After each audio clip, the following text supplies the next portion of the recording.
truth, now they say I preach. I'm trying to give them this word, now they say I preach.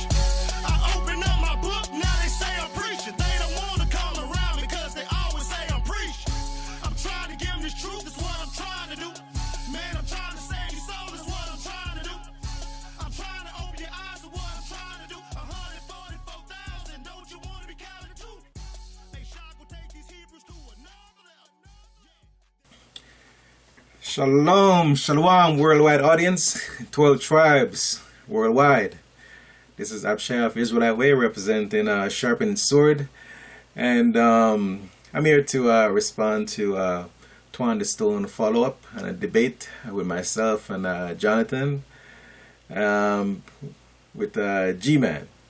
And Twan was the moderator for the debate, and you know, he took it up on himself to do a follow-up video on the debate, which I totally disagree with his follow-up, because it was just based on his personal opinion, assumptions, and you know, his dislike of Hebrew Israelites teaching, right? So it was just his opinion, no concrete facts to really support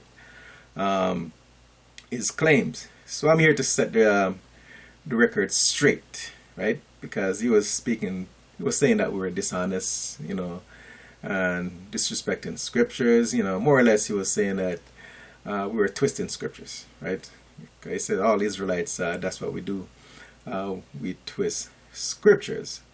And he's also, you know, saying that a lot of people are leaving the faith because us Israelites, what we teach, we're not doing it honestly, and as a result, many people are leaving the faith. So I assume the faith he's speaking of is Christianity, because I assume he's a Christian, right? And Christianity, as you know, as far as I see it, because I grew up in Christianity, I grew up in a Christian home, and so I understand what Christianity is all about. And Christianity is no more than just a white supremacy institution, right? It's a white supremacy institution, because Donald Trump, you know, say he wants to make America great again, and in order to make America great again, you got to make Christianity great again, right? To continue to destroy our people, because the one true faith is the Word, right? The Most High's Word is the one true faith. And us Israelites that are awakened, we're coming back to the faith. We're not leaving the faith, we're coming back to the faith. Because Christianity is a one-way ticket to the lake of fire, and we're trying to save souls, right? We're trying to save souls because we want to make the Word great again, right? We want to make the Word great again so we could save some souls, right? So G-Man, you know, he said a few things in the debate, you know, he tried to hold his own, but we were there, you know, respectfully, present the scriptures that we needed to present in order to prove our point. But when it comes to the debate, you could only do much. You could only say much during a debate. So one of the scriptures, one of the other things that that Twan says disrespectfully is that he doesn't understand why we call ourselves Hebrew Israelites, right? To him, he doesn't understand that.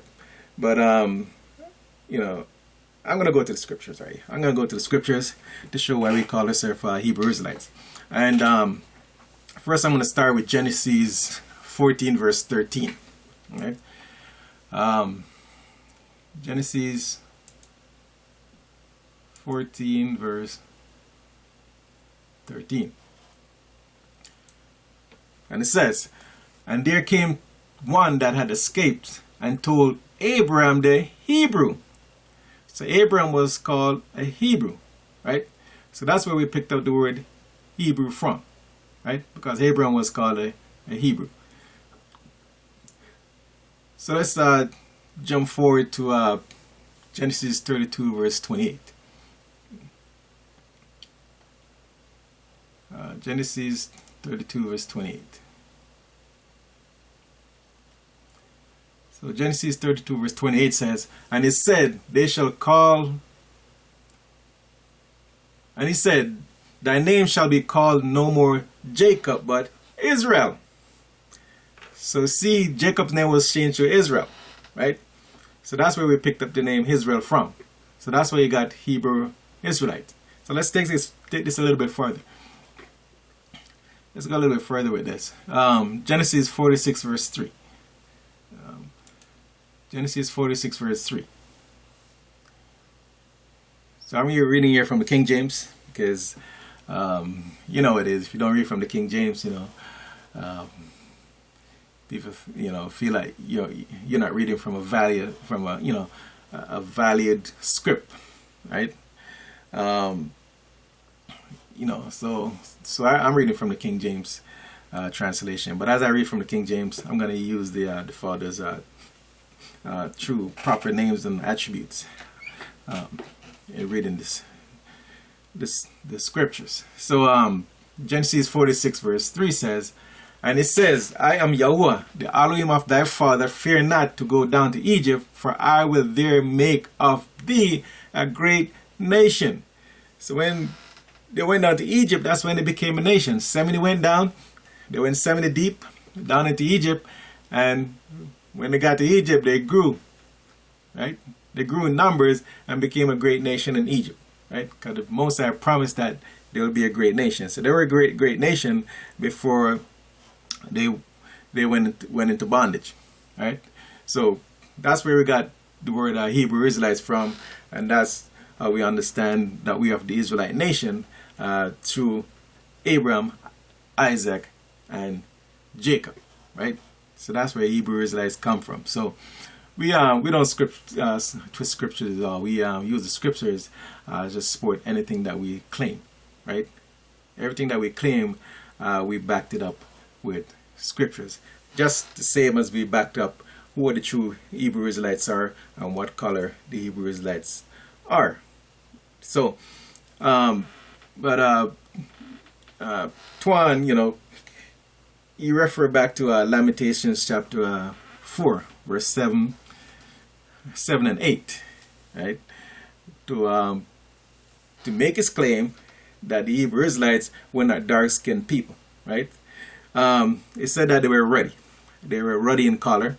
All 12 tribes were ruddy in color. Okay? So let's go to Lamentations. Let's go to those scriptures. Lamentations 7 verse 4. And let's go to Lamentations. Lamentations 4 verse 7. And it says, her Nazarites were purer than snow. They were whiter than milk. They were more ruddy in body than rubies. Their polishing was of sapphire. So we see when it's in Lamentations 4 verse 7, it says her Nazarites, right?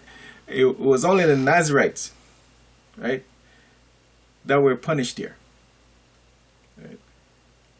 It was only the Nazarites that was going through judgment. Because here in Lamentation 4 verse 7 it says her Nazarites. Nazarites was those who took on Nazarite vows. Right? So that's why I said her, Jerusalem. Her means Jerusalem, right? So there was Nazarites living in Jerusalem. They were the ones that was punished, right? And those Nazarites that we see where it says whiter than milk is talking about their appearance. It said it was pure, without blemish, right? So they were beautiful people, right?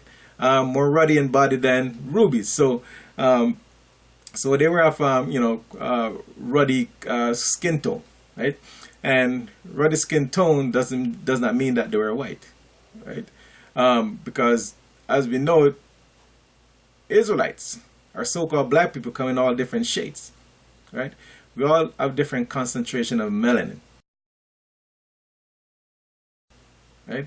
So you're gonna see some that's even more ruddy than others, right? So ruddy it comes in also different shades too, right? Ruddy is not just one shade. There's also different shades of ruddy.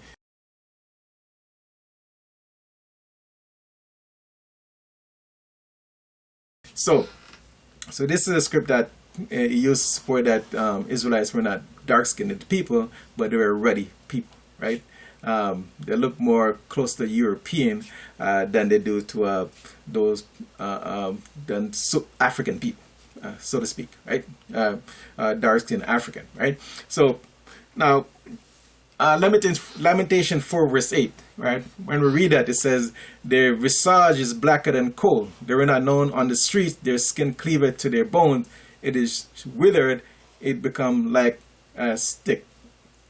So we see when they went through their punishment because of the starvation and malnutrition and so many things that they were being inflicted upon. Also, their skin color changed, where it even got darker. Right? Because, you know, as I've mentioned, and you try to say that I was being dishonest when I said that when so-called black people is starving, they become darker. When the white people is starving, you know, are going through some kind of famine, right? Their skin turn white, and I stand by that claim. Right? I stand pretty much by that claim.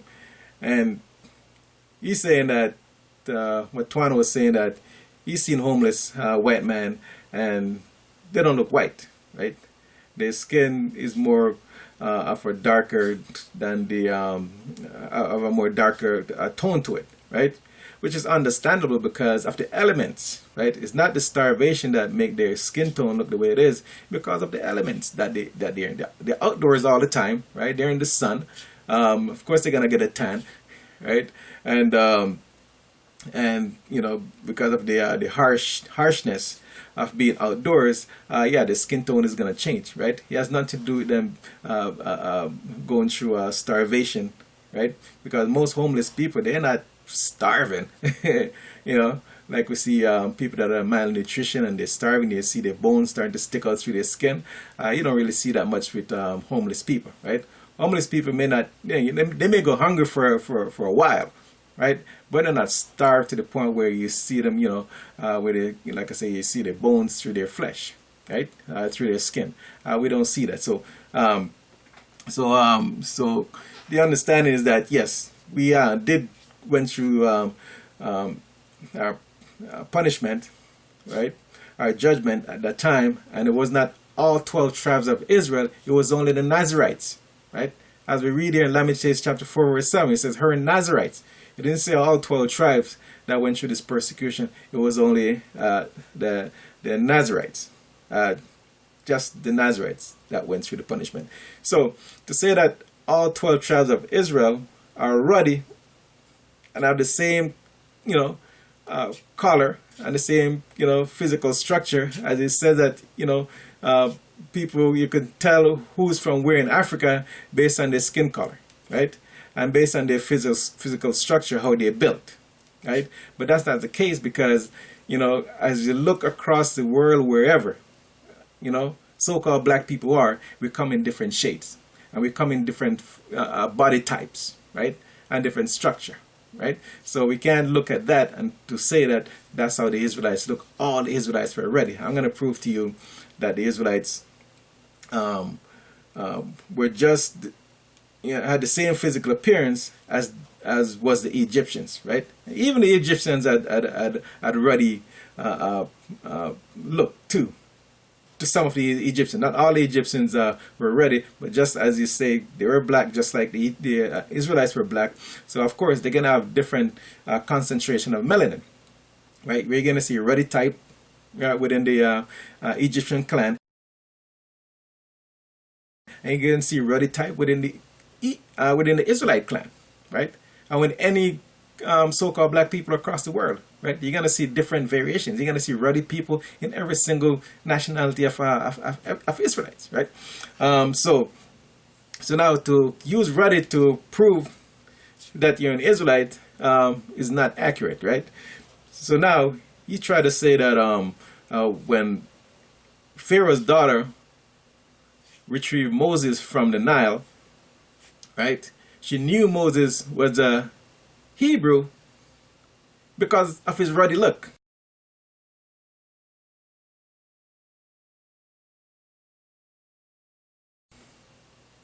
Right? Because of his ruddy look. So, so now, if you recognize Hebrew by the ruddy look, right? I should take him home, right? And then Pharaoh, even if she dressed him in Egyptian garment, right? Pharaoh would have known that that's not an Egyptian. You would say he's ruddy, he's a Hebrew, right? So she wouldn't have been able to pass off Moses as an Egyptian if he was ruddy. This can't be, man. What? You know what this is? What is it, Buddha? It's the book of life. Book of life. In the beginning, when man arrived on Earth, the black gods did leave their spacecraft, and they walked, and they named the beasts of the sea and the animals of the land. Heavens. And man in his blackness did walk the earth, making medicine. Medicine? They discovered time. These were all black people got down. Wait a minute. There ain't nothing in here about whitey. This is ours, Jack. Wait till the brothers hear this. Buddha. I'm gonna get this book out of here, baby. This tells the real tea. Buddha, Check this out. control yourself, don't you see? What you mean, Jack? Look at this here. Black people started the music and the brain surgery back in the year 3 BC. Yes, of course, Buddha. Man, they was getting down. This is it, brother. Yes, Everybody boss. gonna know about this. Listen, we can change the history. Civilization will be changed. By all means. Yeah, this is gonna be it. Get the bulldozers, there's nothing here. But. Shut up! Good heavens, time for tea, eh? What?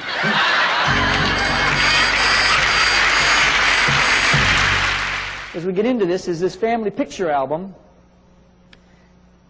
You see the two letters A and C circled red. Ivan van Sertima says, this by the way is a picture from Ramses III's tomb, right around 1200 BC. And what this is all about is that Ivan van Sertima states that the Egyptians always pictured themselves as A and C, not as B and D. We have the Semitic D and the Indo-Europeans and Asiatics B. And I just wanted to throw that in just to understand what's going on. 33 dynasties since the beginning of Egypt. And what happens here is that you have different events that happen during each dynasty, and you can take a look at those because we're going to be revisiting this a little bit each time as we go through this. This is Khafre. Thutmose III put a plaque between the paws of the Sphinx of Giza, stating that Khafre had something to do with the construction of the Sphinx. Now, some folks believe that he was the one who designed it. It was designed after him. There's an artist out of New York City who works for detectives and police, getting skulls and then reconstructing the facial features of the skulls so that they can identify who the victim was. He has actually done some analysis on this and doesn't believe that it was Khafre. But whoever it was, I mean, you be the judge. You can take a look at two pictures side by side. That's Khafre in the Cairo Museum, and then the Sphinx of Giza. Count Constantine de Volney, during a trip to Egypt from 1783 to 1785, said this, and I quote, he says, "On seeing that head," what head? The Sphinx of Giza. "Typically Negro in all its features, I remembered the remarkable passage of Herodotus. The ancient Egyptians were true Negroes of the same type as all native-born Africans." Just to think that this race of black men today are slaves and the object of scorn, the very race to which we owe our arts, sciences, and even the use of speech. Now, I want to ask this question. What would motivate him to say this phrase, typically Negro in all its features? Could it be perhaps this? This was an artist's conception, Vivant Denon, who accompanied Napoleon's army, 1798. This is his artist's conception of the Sphinx of Giza. Before what happened? before the lips and the nose were shot off by Napoleon's troops. That is verifiable because Dinan was an eyewitness to those lips and the lips and nose being shot off by the soldiers. Why did they do it? We cannot climb into their hearts in the 21st century and figure this out, divine the entrails of frogs, and try to figure out why they did it. Egyptians are black. The real Egyptians are black because the real Egyptians, they are real Africans. So those people in Lower Egypt, you see in Cairo, Alexandria, and the Falahins area, they were mixed between the Turkish, Mamluks, French, English, Romans. So those people who come to attack Egypt in that time, they couldn't come to Upper Egypt, to the south, which we still have the same color, our dark color or black color. So they couldn't mix with us. Next question. Okay, what question? الأصليين اللي هم السمر إنما البيض اللي كلهم you see I explained to him about the Nubians and the Egyptians. They were not white, they are black Africans. So he say now ليه هنا الناس لسه سمر في الصعيد وفي بحري بيض. بحر دورة مش أساس مصر خالص. He say the people in Lower Egypt, most of them, they are not Egyptians. They are Greeks, Francois. Right? Same thing with Joseph. When Joseph was in Egypt and his brothers came, right? They did not recognize Joseph, right? So if Joseph was ruddy and all the Israelites were ruddy, they would have recognized that this man must be a Hebrew because he's ruddy. Right? So one evidence to prove that Moses, that they were used to identify Moses as Hebrew was his garment, what he was wearing. Right? Because he was dark skinned just like the Egyptians, right? So when they dressed him in Egyptian garments, Egyptian clothing, you can't tell the difference if he's a Hebrew or Egyptian once he's put on the Egyptian clothing. Same thing with Joseph. When Joseph was in Egypt, because he had on Egyptian clothing, his brother did not recognize him.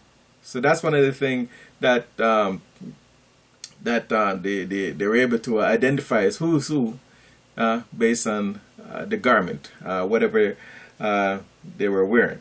So Moses, the new Moses was a Hebrew, not because of his skin color, but because of what he was wearing. Because all Egyptians and all people from other different tribes, nationalities, they all have different concentration of melanin. Some darker than some lighter than some. Right? Some brown, different shades of brown, and some ruddy, some different concentration of ruddy, because you have some high ruddy and you have some low ruddy. Right? So to use that to claim that Moses, that's wrong. Right? That's wrong, buddy. You gotta go back and do a little bit more studying, because that does not make any sense to say that all the Hebrew Israelites, all 12 tribes of Israel, was ruddy. For example, if I wear a suit and a bow tie and look like Malcolm X, right? And I'm out in public, people are, based on how I'm dressed, not based on my skin color, but by the way I'm dressed, they will associate me with the Nation of Islam, right? With the Nation of Islam, right? So they wouldn't look at my skin color, they'll look at what I'm wearing and associate me with the Nation of Islam, right? So if I go out in the public now and wearing tassels and fringes and my beard Based on what I'm dressing, they identify me with the Israelites. Right? They wouldn't look at my skin color and say I'm an Israelite. They look at what I'm wearing and say he's an Israelite. Right? So let's take this a little bit deeper. Let's go to Exodus 2, verse 16 to 19. Exodus 2. Exodus 2, verse 16. It says, "And now the priest of Midian had 7 daughters, and they came and drew water and filled troughs to water their father's flocks. And the shepherds came and drove them out, but Moses stood up and helped them and watered their flock." Verse 18, "And when they came to Ruel, their father, he said, How is it that ye are come so soon today? Verse 19, "And they said, An Egyptian delivered us out of the hand of the shepherds." So why would they say an Egyptian? If Moses was supposed to be ruddy and Hebrews are ruddy people, shouldn't they have said a Hebrew based on his ruddiness? Right? The reason why they said it was an Egyptian because of what Moses was wearing. When Moses ran away from, when Moses fled Egypt, he didn't have time to go back to pack a suitcase and put on and change clothes. Right? He ran away. Whatever he's wearing, that's what he ran off in. And he was wearing Egyptian clothing. Right? So when they saw Moses, based on his clothing, they thought it was an Egyptian. Right? They did not use his skin color to identify if he's a Hebrew or not. Right? It was what he was wearing. That's why they thought Moses was a Hebrew, was an Egyptian. Sorry, right? Based on his clothing. Another thing he brought up is mixed multitude, right? And what people have to understand, mixed multitude is like what we would say today as multicultural, right? If you have different nationalities, our families from different nationalities living amongst you, living in your community, right? You're from mixed multitude community, right? Mixed multitude doesn't mean that you have children with people from different, or you mix your seed with people from different nationality, right? And then you call yourself mixed multitude. No, right? According to the scriptures, you are of your father's seed, right? The record is that whoever the father is, that's what your nationality is, right? Today, the way they count the nationality, or record the nationality, is based on the land that you were born at, right? So if you're born in America, you're an American. If you're born in Japan, you're Japanese, right? If you're born in Russia, you're Russian, right? Regardless of what nationality your background you have, right? So the record kept in scriptures was that based on your father, right? Your father's seed, that's what determined what your nationality was. There was no such thing as mixing, right? There's nowhere in the scripture where it says where it's somebody is said to be of mixed race, or they mix. Joseph's sons, they were not considered mixed. They were considered to be Israelite, right? Because of Joseph was an Israelite, right? You know, it's so bizarre when you ask somebody what's your nationality, and it says, I'm part English, I'm part French, and I'm part Spanish.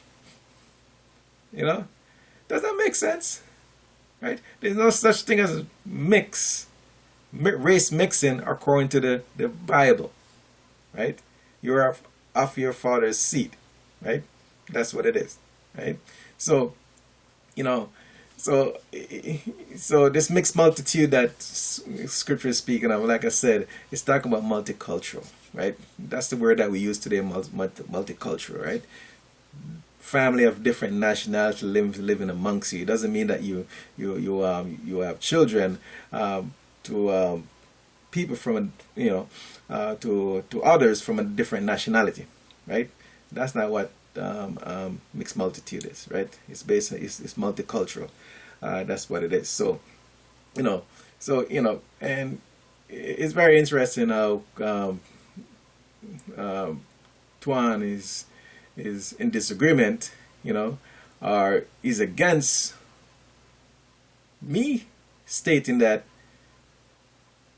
how I know that I'm a Hebrew Israelite is because the Father led me. He revealed it through His Word that I'm a Hebrew Israelite. But to him, that's not good enough. He says I should take a DNA test to prove it. So the Creator, the Most High Yah, revealed in His Word that I'm a Hebrew Israelite, but it says no, right? Don't have faith in the Most High. Have faith in man, right? The DNA test is what I need to do in order to prove who I am, right? I'm being dishonest when I says the Most High revealed it through His Word that I'm a Hebrew Israelite, right? So he wants me to go take one of them bogus DNA tests, right? To identify who I am, right? And I'm not gonna use my DNA to match up against some Jew, because I'm not a Jew, right? I'm an Israelite. To make it clear, right? I'm an Israelite. I am not a Jew, right? I have no association with the synagogue of Satan. So in order to do a DNA test, it has to be based on scriptures. 32 verse 8 first. Well, let's go to 28. Yeah, 28 verse 46. 28 verse 46. That's either one of the scriptures that that was prophesied, that because we have discontinued from our heritage, we will know who we are in the latter days, because they have changed their names. When someone change your name, that means they change your identity. They change your culture and they change your heritage. Now you cannot make any connection back to it. So the Most High knew this was going to happen, right? Because in the book of Isaiah chapter 65, it says that they were going to change your names, right? So he says, okay, all this punishment that's written in the scriptures, right? All this infliction that we're going through, these are the things that you're going to be able to use in order to identify what your nationality is in the latter times, right? So all this infliction that we're going through is all listed and documented in Leviticus chapter 26 and also Deuteronomy chapter 28, right? So Deuteronomy 20 verse 40 says, and they shall be upon thee for a sign and for a wonder upon thy seed forever, right? So it says these are not going to go away.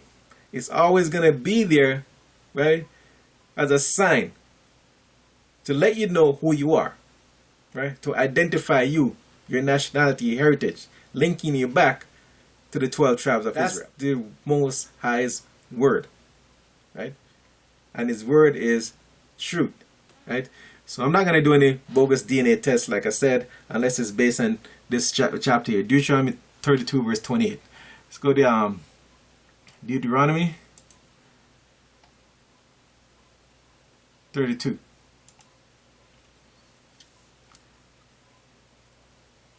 Deuteronomy 32 verse 8, and it says, when the Most High divided to the nations their inheritance, He separated the sons of Adam. He set bounds of the people according to the number of the children of Israel.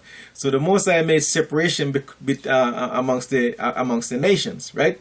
So now, if you're gonna do a DNA test to identify what my nationality is, it has to be the DNA of an Israelite, not a Jew, right?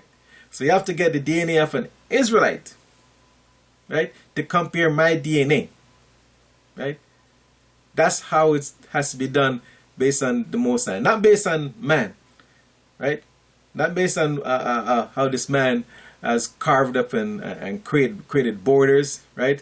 And goes contrary, in opposition of Deuteronomy 32 verse 8. Let's go to Psalms 49 verse 11. Let's jump to Psalms 49 verse 11 and see what this man has done. Psalms 49 verse 11. It says, their inward thought is that their houses shall continue forever, and their dwelling places to all generations. They call their lands after their own names, right? So this is what they're going to use, right, to test my DNA, right? after their own names, right? Not after what the Mosai says back in Deuteronomy, right? But they're going to try to match it up based on what they have, their own design, right? Right? Based on the land that they carved out, the borders that they set, the names that they have, they call these places, right? That's what they're going to use to match, right, my DNA with. So that's why I'm not into the DNA. I'm into the Mosai, right? So I trust in the Mosai. I believe in the Mosai, and that's what I'm going to. That's why I stand by my testimony that the Mosai revealed to me that I'm an Israelite, right, through His Word, right? Through His Word, He revealed to me that I'm an Israelite. I'm not going to go trust in the system, right? Because we know who runs the system. Let's look at Job 9 verse 24 will tell us who runs the system, right?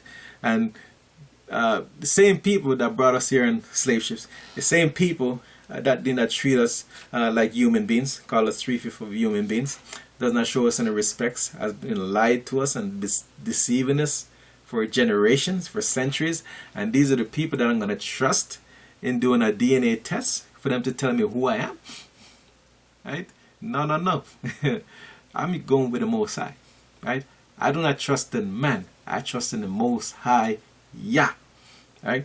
So, Job 9 verse 24.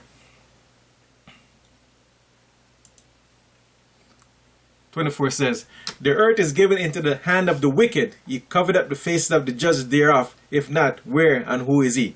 So, the earth has been given into the hands of the wicked. So, it's the wicked that runs this world. It's the wicked that runs this DNA test.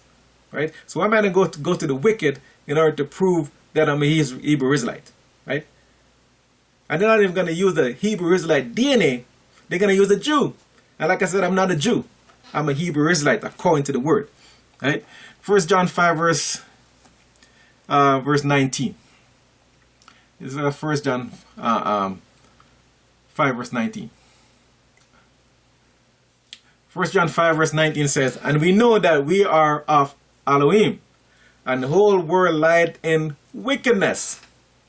The whole world lied in wickedness. So that DNA that they're going to use, where did they get it from? I don't know. Right?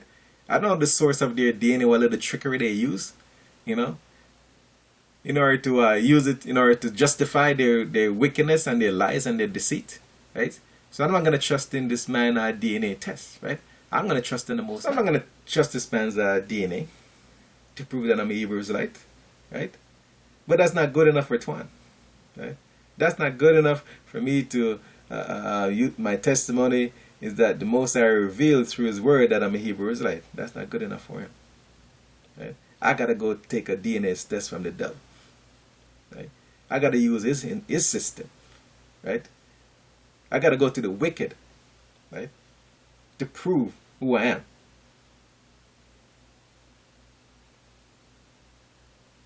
You see, that's what happened when you got this reprobate mind, right? And you don't know who you are, right? And you love the oppressor more than you love your own people, right? And you do anything at all costs to protect the interests of the oppressor, right? And you rather listen to his story than our story? Okay? Because he's been lying to us for so long. He's been lying to us for years. But still our people just cannot break away from that falsehood. Because the falsehood is a drug. Once you're addicted to that falsehood, it's very difficult to drag people away from that falsehood. A lot of people are under that influence of falsehood and do not recognize truth anymore.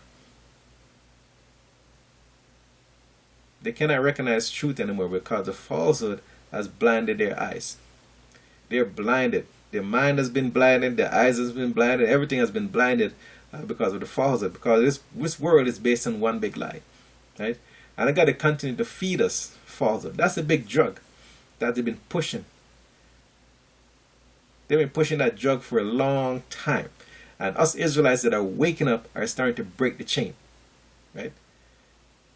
We're starting to wake a lot of people up. We're starting to get people off a drug. And that drug is falsehood. That's the biggest, sickest drug that ever to hit mankind is falsehood. Right?